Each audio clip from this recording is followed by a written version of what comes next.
3D കണ്ടിട്ട് ഇതേപോലെ അല്ല കിച്ചൺ എന്നുള്ളവർക്കൊന്ന് കമന്റ് ചെയ്യാം. എല്ലാ വീടിന്റെ കിച്ചണിലും ഇതുപോലെ ബ്രേക്ക്ഫാസ്റ്റ് കൗണ്ടർ വേണം.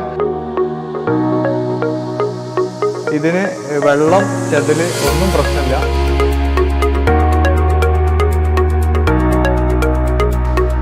പലപ്പോഴും നമ്മൾ കണ്ടിട്ടുള്ളത് ഒരു ആശാരിയുടെയോ അതുപോലെ കോൺട്രാക്ടർ ഐഡിയയിലാണ് കിച്ചൺ പണി. എങ്ങനെ പണിതാലും ആ ഒരു ഫിനിഷിങ് കിട്ടില്ല. നമ്മൾ വിചാരിച്ച പോലെ അല്ല നമ്മുടെ കിച്ചൺ ഉണ്ടാവുക. ഇത് 3D കാണിച്ചു തുടങ്ങിയത് അതുകൊണ്ടാണ്. 3D കണ്ടിട്ട് ഇതേപോലെ അല്ല കിച്ചൺ എന്നുള്ളവർക്കൊന്ന് കമന്റ് ചെയ്യാം. ഇതേപോലെയാണ് ഈ കിച്ചൺ ചെയ്തിട്ടുള്ളത്. ഈ 3D ചെയ്യാൻ ചെലവുണ്ട്, ചെറിയൊരു പൈസ 3Dയുടെ എമൗണ്ട് ഉണ്ടാവും. പക്ഷെ 3D ചെയ്തിട്ട് ചെയ്യുകയാണെങ്കിൽ നമുക്ക് എന്തൊക്കെ മാറ്റങ്ങൾ വരുത്തണം, നമ്മുടെ കിച്ചൺ എങ്ങനെയാവുമെന്ന് നമുക്ക് മുന്നേ കൂട്ടി കാണാൻ പറ്റും. അതായത് നമ്മുടെ ജീവിതത്തിൽ ചിലപ്പോൾ ഒരിക്കൽ മാത്രമേ വീട് പണിയുള്ളൂ, ഒരിക്കൽ മാത്രമേ ഇന്റീരിയർ ചെയ്യുള്ളൂ.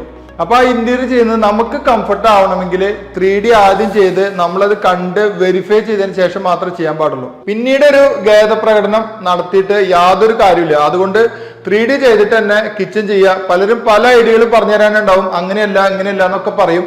അതിന്റെ എക്സ്പെൻസ് എന്തിനാ കളയണേ, ഞങ്ങൾ ചെയ്തു തരില്ലേ എന്നൊക്കെ പറയും. പക്ഷെ നമ്മുടെ മെഷർമെന്റിൽ കൃത്യമായി ഒരു 3D ചെയ്ത് വർക്ക് കമ്പനിയിൽ നിന്ന് ചെയ്ത് ഇവിടെ ഇതുപോലെ ഫിക്സ് ആക്കുമ്പോൾ മാത്രമാണ് വീടിന്റെ ഉള്ളിൽ ഒരു കച്ചടി ഉണ്ടാവില്ല. നേരെ കൊടുന്ന് ഫിക്സ് ആക്കുക ചെയ്യുക. 3D ചെയ്തുകൊണ്ട് എങ്ങനെയാവുന്ന നമുക്ക് മുൻകൂട്ടി കാണാൻ കഴിയും. കിച്ചൺ മുഴുവൻ ചെയ്തിരിക്കുന്നത് WPCയിലാണ്. WPC ചെയ്യുന്നതുകൊണ്ട് നമ്മൾ ആ ഇഞ്ചസ് ഒക്കെ ഉറച്ചു നിൽക്കും.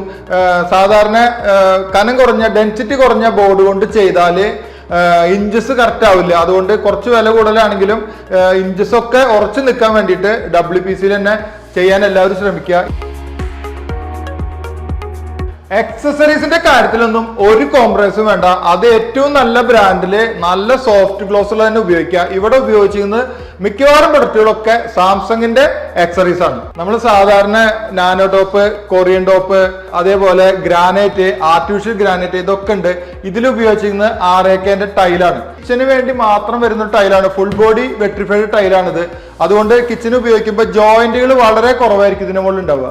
എന്നാൽ ബഡ്ജറ്റ് ഫ്രണ്ട്ലി ആണിത്. ശരിക്കും ഒരു കൊറിയൻ ടോപ്പ് ഒക്കെ പണിത് വരുമ്പോൾ 1000 രൂപയുടെ മുകളിൽ കോസ്റ്റ് വരും. പക്ഷെ ഈ ഒരു ടൈലിന് ഇതിനു വേണ്ടി വരുന്ന ടൈലാണ്. ഈ ടൈലിന് 280 രൂപയുള്ള സ്ക്വയർ ഫീറ്റിന് വരുന്നുള്ളൂ. അതുകൊണ്ട് ഇത് ഒരു ബഡ്ജറ്റ് ഫ്രണ്ട്ലി ആണ്. സിലിക്കോൺ വെച്ചിട്ട് ഗ്യാപ്പുകൾ അടയ്ക്കണം എന്നേ ഉള്ളൂ.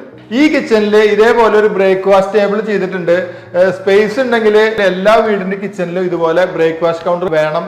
പലപ്പോഴും നമ്മൾ ബ്രേക്ക്ഫാസ്റ്റ് ഒക്കെ ഉണ്ടാകുന്ന സമയത്ത് വീട്ടിലെ ഗൃഹനാഥ ബിസി ആയിരിക്കും. ആ ബിസി ആയിരിക്കുന്ന സമയത്ത് ഫുഡ് നമുക്ക് തന്നെ എടുത്തുവിടുന്ന് കഴിക്കാൻ പറ്റും. ബ്രേക്ക്ഫാസ്റ്റ് കൗണ്ടറിനോട് ചേർന്ന് അതേ ലുക്കില് ഇതേപോലെ ഒരു ടേബിളിന്റെ ഈ ഒരു ഷെൽഫ് ഇങ്ങനെ കൊടുത്തിട്ടുണ്ട്. ഈ ഷെൽഫിന്റെ മുകളിൽ നിന്ന് ഇങ്ങനെ 2 ലൈറ്റുകളാണ് കൊടുത്തിട്ടുള്ളത്. അത് ഈ ഒരു കിച്ചണിന് നല്ലൊരു ഭംഗി നൽകുന്നുണ്ട്. ഞാൻ പറഞ്ഞില്ലേ, മുൻകൂട്ടി പ്ലാൻ ചെയ്തത് കൊണ്ട് ഇവരുടെ ഈ ഒരു ഹാഫ്ലയുടെ ഒരു അടിപൊളി ഡിഷ് വാഷിന് ഇതേപോലെ ഒരു സ്പേസ് ഇവിടെ കൊടുത്തിട്ടുണ്ട്. അതുകൊണ്ട് ഇതിവിടെ ഒതുങ്ങിയിരുന്നു. അത് ആദ്യം മുൻകൂട്ടി 2D 3D വരച്ചുകൊണ്ടാണ് ഇത് കഴിഞ്ഞത്. ഇതിന്റെ മെഷർമെന്റ് ഒക്കെ എടുത്തിട്ടാണ് ഡിഷ് വാഷ് ഇതുപോലെ കൊടുത്തിട്ടുള്ളത്. ഹുഡ് ഹോബ് ഒക്കെ അടിപൊളി ബ്രാൻഡാണ്. 90 സെന്റിമീറ്ററിൽ 4 സ്റ്റൗ ആണ് ഇതിലുള്ളത്. അതേപോലെ തന്നെ ഈ ഒരു വീടിന്റെ ലുക്കിന് അല്ലെങ്കിൽ ഈ കിച്ചന്റെ ലുക്കിന് അനുയോജ്യമായ ഒരു ചിമ്മിനിയാണ് ഇവിടെ കൊടുത്തിട്ടുള്ളത്. വലിയൊരു ഫ്രിഡ്ജ് തന്നെയാണ് കൊടുത്തിട്ടുള്ളത്. പക്ഷെ ഈ ഫ്രിഡ്ജിന് ഇവിടെ ഒരു സ്പേസ് കാണും. അടിയിലെ ഒരു ഫ്രിഡ്ജിന്റെ സ്റ്റാൻഡ് വരുമ്പോൾ ഈ സ്പേസ് ഇല്ലാതെ ആവും. അതുകൊണ്ട് ഈ ഫ്രിഡ്ജിന് കണക്കാക്കിയിട്ട് തന്നെ മുൻകൂട്ടി പ്ലാൻ ചെയ്താണ് ഈ ഒരു സ്പേസ്. അതുകൊണ്ട് ഫ്രിഡ്ജ് ഇതിന്റെ ഒരു ഭാഗമായിട്ട് നിൽക്കുന്നുണ്ട്. അതേപോലെ ഓവനും ഇതേപോലെ ഉള്ളിലേക്ക് പോകുന്ന ടൈപ്പിലാണ് ഓവനും വെച്ചിട്ടുള്ളത്. അപ്പോൾ മിക്കവാറും ഇതിന്റെ ഉള്ളിലത്തെ അപ്ലയൻസസ് ഒക്കെ ഉള്ളിലേക്ക് ഇതിന് ആപ്റ്റ് ആവുന്ന രീതിയിലാണ് ഈ കിച്ചണിൽ ചെയ്തിരുന്നത്. എന്തായാലും ഈ വലിയൊരു കിച്ചൺ വളരെ ഭംഗിയായിട്ട് തന്നെ തീർത്തിട്ടുണ്ട്. 3D കണ്ട അതേപോലെ തന്നെ ഈ ഒരു വർക്ക് ചെയ്തിട്ടുണ്ട്. ഇന്റീരിയറായിട്ട് നമ്മളായിട്ട് ബന്ധപ്പെട്ടൊരു കാര്യമൊന്നുമല്ല. പക്ഷെ ഈ ഒരു സിങ്കിനെ കുറിച്ചിട്ട് പറയേണ്ടതുണ്ട്. സിങ്കിലൊക്കെ ഫുൾ ഓപ്ഷൻ എന്ന് പറഞ്ഞ സിങ്ക് ഇതാണ്. ഇതിൽ എന്തൊക്കെയാ സിങ്കിലുള്ളതെന്ന് വെച്ചാൽ നമ്മൾ ഞെട്ടിപ്പോവും. ഈ സിങ്ക് നോക്കി നോക്കിയേ. ഇത് നമുക്ക് ഡിഷ് വാഷർ ഇതുപോലെ ഈ സിങ്കിൽ നിന്ന് ഇങ്ങനെ ഡിഷ് വാഷർ ഇതുപോലെ എടുക്കാൻ കഴിയും. അതേപോലെ നമ്മൾ ഒളിപ്പിച്ച് വെക്കേണ്ട സാധനങ്ങളാണ് ഈ പറഞ്ഞ പോലെ സ്ക്രബൊക്കെ ഇതിന്റെ ഉള്ളിൽ ഇങ്ങനെ പോവും. നമുക്ക് കട്ടിംഗ് മെഷീൻ എന്തെങ്കിലുമൊക്കെ മീറ്റോ ഫിഷോ ഒക്കെ കട്ട് ചെയ്യണമെങ്കിൽ കട്ടിംഗ് മെഷീൻ ഇതിന്റെ മുകളിൽ ഇങ്ങനെ വെക്കാൻ കഴിയും. ഇതിങ്ങനെ തിരിച്ചു കഴിഞ്ഞാൽ ഈ വെള്ളം ഇതിനുള്ളിൽ സ്റ്റോക്കായിട്ട് നിൽക്കും. ഇതേപോലെ കഴുകാനുള്ളൊരു ഓപ്ഷനൊക്കെ ഇതിനകത്തുണ്ട്.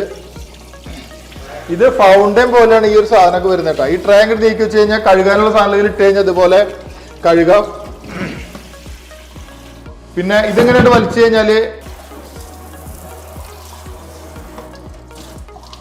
എന്തായാലും ഫായിസിനോട് നമുക്ക് ഈ WPC ഇവിടെ ചെയ്യാനുണ്ടായ ഒരു കാരണം ചോദിച്ചു നോക്കാം. WPC വുഡ് പ്ലാസ്റ്റിക് കോമ്പോസിറ്റ് ആണ് മെറ്റീരിയൽ.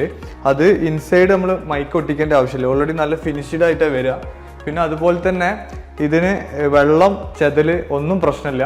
0.7 ഡെൻസിറ്റി വരുന്നുണ്ട്. സ്ക്രൂ ഹോൾഡിംഗ് കപ്പാസിറ്റി മൾട്ടിവുഡിനെ അപേക്ഷിച്ച് വളരെ കൂടുതലാണ്. മെയിൻ പ്രശ്നം കിച്ചണിൽ വരിക സ്ക്രൂ ഊരിപ്പോരുന്ന പ്രശ്നമൊക്കെയാണ് വരിക. അപ്പോൾ അതിനുള്ള ഒരു സൊല്യൂഷനും കൂടെയാണ് WPC.